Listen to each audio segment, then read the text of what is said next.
বেলবাড়ি এলাকায় প্রবল বন্যার জলে তলিয়ে গেল গৃহস্থের পোল্ট্রি মুরগি ও শূকরের ফার্ম। খবর পেয়ে ঘটনাস্থলে ছুটে যান এলাকার বিধায়ক। বৃহস্পতিবার বিকেল 4:30 জানা যায়, টানা 3 দিন যাবৎ প্রবল বর্ষণে বেলবাড়ি দুরন্তপাড়া এলাকার গৃহস্থ শুকুরাই দেববর্মার পোল্ট্রি মুরগি ও শূকরের ফার্মটি জলে তলিয়ে গেল। জানা যায়, বিভিন্ন বেসরকারি ব্যাংক থেকে লোন নিয়ে একটি পোল্ট্রি মুরগ ও একটি শূকরের ফার্ম তৈরি করেন। আর কিছুদিনের মধ্যে এই মুরগগুলি বাজারজাত করার পথে ছিল শুকুরাই মুনি দেববর্মার।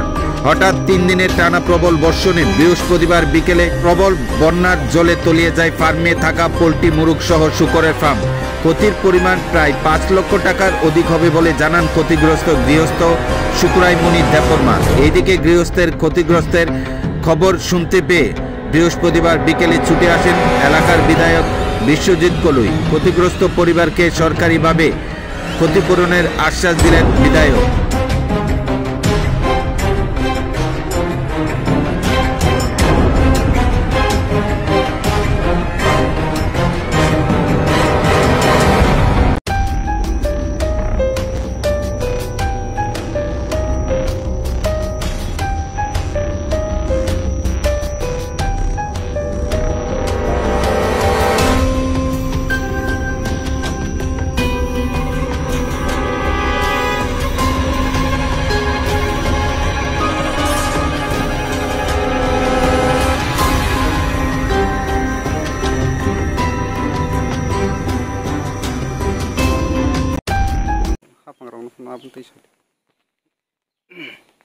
이거 따로 미제 활동 시 사업종 활동고 가닝 거티요 니 마른가 볼팅 파람 바이 상백야 아니 자라 보는 건 사sol로서 자라 이거 그 그나 손님 반론에 박사 아니 얼어 딘달러도 매우는 사업 상백야 기체반 말을이야 야와 행타가 단 거티 마르크 비라드 거티 마른가